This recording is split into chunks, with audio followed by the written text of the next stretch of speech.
Hello বন্ধুরা, কেমন আছো সবাই? আশা করছি সবাই ভালো আছো, আমরাও ভালো আছি। আর আজকে আমরা এসেছি মাম্মামের বাবির বাড়িতে, মানে জেঠুর বাড়িতে। আর এসেই আমরা তো অবাক হয়ে গেলাম। আসলে মাম্মামের হচ্ছে বার্থডে, তো মাম্মামের বার্থডের আজকে হচ্ছে বাংলা তারিখটা পড়েছে আর কালকে ইংরেজি তারিখটা। তো আমরা ঠিক করেছি ইংরেজি তারিখে কেক টেক কাটা হবে। তো সেই কারণে আমরা কোনো আয়োজনই করিনি। তো বিকেলবেলায় এসেছিলাম হচ্ছে ওর জেঠুর বাড়িতে ঘুরতে, এসে দেখি কি ওর বড় মা ওর জন্য পায়েস রান্না করছে। তো এসে পুরো অবাক হয়ে গেলাম, জানতামই না। এসেছিলাম এদিকে ঘুরতে, তো এসে দেখলাম যে পায়েস রান্না করছে। তারপরে দাদাকে বললো বাজারে যেতে। তো এই যে দেখতে পাচ্ছ ওর বড় মা পায়েস রান্না করছে, তোমাদেরকে একটু দেখাই। এই যে পায়েস কিন্তু প্রায় কমপ্লিট হয়ে গেছে। আর ওদিকে মাম্মাম তো দুষ্টুমি করছে, অনেকক্ষণ ধরেই দুষ্টুমি করছে। আর ওর বাবি গেছিলো, মানে বাবি বলতে ওর জেঠু গেছিলো হচ্ছে ওর জন্য কেক আনতে, আবার ওর জন্য জামা প্যান্টও নিয়ে এসছে। তো ওর জন্মদিনের গিফট আর কি। আগের বছরও কিন্তু ওর জন্মদিন 2 দিন হয়েছিল। যে আগের বছরে ওর বড় মারা বাড়িতে ছিল না, কিন্তু ওর বাবি ওর জন্য কেক নিয়ে এসেছিলো, জামা প্যান্ট নিয়ে এসেছিলো। আগের বছরটা হয়েছিল এইভাবে। পরে কিন্তু আবার বাড়ি আসার পরে, আবার বড় মা বাড়ি আসার পরে আবার কেক নিয়ে এসেছিলো, কেক এনে আবার মানে জন্মদিন করেছিল। তো এই যে দেখতে পাচ্ছ পায়েসটা হয়ে গেছে। কোথায় লেগেছে? তাই লেগেছে? তুমি এখানে বসে বসে দেখছো বম্মা কি করছে? তাই তাই আর তুমি কি করছো? পাহারা দিচ্ছ? বলো বলো, ভালো করে কাজ করো। তো পায়েস রান্না করার পরে এই দেখতে পাচ্ছ ওর বাবি ওর জন্য এই জামাটা নিয়ে এসছে। তো জামাটা পরিয়ে দিচ্ছিল, জামাটা খুব ভালো লাগছে। আমার তো দেখেই পছন্দ হয়েছে, মেয়েরও পছন্দ হয়েছে, কারণ এই ধরনের জামাগুলো আমার খুব ভালো লাগে।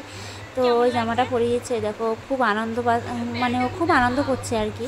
আজকে ওর বার্থডে, তো মানে কেক কাটার জন্য খুব খুব আনন্দ করছে। যখন ওর পাপা ওর কাছে শুনেছিল মাম্মাম বার্থডেতে তোমার কী লাগবে, ও শুধু বলেছিল আমার কেক লাগবে, মানে ও কেক কাটবে। ও ছোটো মানুষ তো যতটুকু জানে বার্থডে মানেই কেক কাটতে হয়। তো ওর বড়ো মা ওকে দেখো সাজিয়ে দিচ্ছে, আইলাইনার পরিয়ে দিল, তারপরে দেখো ভুরুতে কাজল দিয়ে দিচ্ছে। আমার মেয়ে একটু সাজতে পছন্দ করে, আমি সাজগোজ করি না বলে ওকেও সাজগোজ করাতে পারি না। তো ওর বড় মার ওখানে আসলেই ওকে সাজিয়ে দেয়। দেখতে পাচ্ছ কত মজা করছে আর খুব ভালো লাগছে ওর। আর তারপরে দেখো একটু ঠোঁটে লিপ বাম লাগিয়ে দিল। শুধু লিপ বাম না, কিন্তু লিপ বাম লাগানোর পরে ও আবার ঠোঁটে কিন্তু লিপস্টিকও লাগিয়েছিল। তো এই যে দেখতে পাচ্ছ, তারপরে শুধু তাই নয়, মুখে কিন্তু একটু ব্লাশ করে দিয়েছিল ওর মুখে। তো তারপরে ওর বড় মা চলে এলো হচ্ছে ঠাকুর ঘরে প্রদীপ নেওয়ার জন্য আর ধান দুর্বগুলো নেওয়ার জন্য। তো আমিও সেই সাথে চলে এসেছিলাম। তো এই যে দেখতে পাচ্ছ রেডি করছে। তো এই যে রেডি করা হয়ে গেছে, নিয়ে এবার আমরা যাব নিচে, তারপরে গিয়ে মাম্মাম কেকটা কাটবে। তারপরে একটু চন্দন বেটে নিল চন্দনের ফোঁটা দেওয়ার জন্য। তো এই দেখো হয়ে গেছে, এবার আমরা যাচ্ছি নিচে।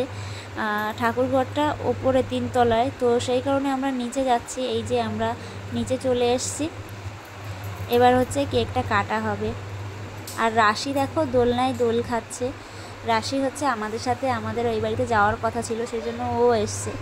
তো এই যে দেখতে পাচ্ছ মিষ্টি নিয়ে এসছে। এখানে 3 রকমের মিষ্টি আছে, মিষ্টির নাম জানি না আমি, তবে ওর মধ্যে একটা মিষ্টি আছে মালাই চপ, ওইটা হচ্ছে মাম্মা খুব পছন্দ করে খেতে। তো ও বাবি নিয়ে এসছে, বাবি জানতো না ওই মিষ্টিটা খেতে পছন্দ করে, আমি বললাম। তারপরে দেখো পায়েস রেডি করা হয়ে গেছে। আর এই যে মিষ্টি আর পায়েসটা আগে খাওয়ানো হবে, তারপরে গিয়ে কেকটা কাটা হবে। তো এই যে মিষ্টি আর পায়েস খাওয়াতে নিয়ে এসছে। তো ও তো লাফাচ্ছিল, এই তোমরা তো দেখতেই পাচ্ছ ও কত মজা করছে। তারপরে ওকে বসিয়ে দিল এক জায়গায়, বসিয়ে তারপরে সবাই একটু একটু করে খাইয়ে দিল। আর ওর পাপা খাওয়াচ্ছে, এবার ওর বাবির খাওয়ানো হয়ে গেছে, ওর বড় মারও খাওয়ানো হয়ে গেছে, ওর পাপা খাওয়াচ্ছে। ওর পাপা খাওয়ানোর পরে আমি ওকে খাইয়ে দিয়েছিলাম, তো সেটা আর ভিডিওতে তোমাদেরকে দেখানো হয়নি। তো এই যে দেখতে পাচ্ছ ওর পাপা ওকে খাওয়াচ্ছে, তো ও খাবে না, ওর বাবিকে উল্টে খাইয়ে দিচ্ছে। তো মিষ্টি আর পায়েস খাওয়ানোর পরে এবার হচ্ছে কেক কাটার পালা। এই যে দেখতে পাচ্ছ মাম্মামের কেক, কেকে কিন্তু ওর নাম লেখা আছে তুতুই। ওর নাম কিন্তু প্রত্যুষা, ওর ডাক নাম তুতুই। আরেকটা নাম আছে ওর বড় মা ডাকে ধানসি বলে, তো ওর 2-3টে নাম। ওর মেন নাম হচ্ছে প্রত্যুষা, ডাক নাম তুতুই। তো এই যে দেখতে পাচ্ছ 2 বছর হলো মাম্মামের, দেখতে দেখতে 2 বছর হয়ে গেল, মনে হচ্ছে যেন সেদিন হলো আর এর মধ্যে 2 বছর হয়ে গেল। তো তোমরা সবাই আমার মাম্মামকে আশীর্বাদ করো, ও যেন অনেক ভালো থাকে, সুস্থ থাকে, এভাবেই যেন অনেক বড় হয়। তো তারপরে দেখতে পাচ্ছ সবাই ওকে কেক খাওয়াচ্ছে, আমিও খাইয়েছিলাম কিন্তু খেতে চাচ্ছিল না, অনেক মিষ্টি খেয়েছে, কেক খেয়েছে। তারপরে হচ্ছে এই যে দেখতে পাচ্ছ ক্যাডবেরি পার্ক এগুলো খাচ্ছিল, তো ওর আর খাওয়ার ইচ্ছে হচ্ছিল না। তো লাস্টে কিন্তু আমরা কেক কেটে তারপরে হচ্ছে রাতে খাওয়া দাওয়া করে তারপরে বাড়িতে গেছি। তো কেক কাটার পরে এই যে পায়েস দিয়েছে খেতে, সেই পায়েসটা খেয়ে তারপরে আমরা কিন্তু রাতে খাওয়া দাওয়া করে বাড়ি চলে এসেছি। তো আজকের ভিডিও এই পর্যন্ত। ভিডিও কেমন লাগলো কমেন্ট করে জানিয়ে দিও। সবাই ভালো থেকো, সুস্থ থেকো, টাটা।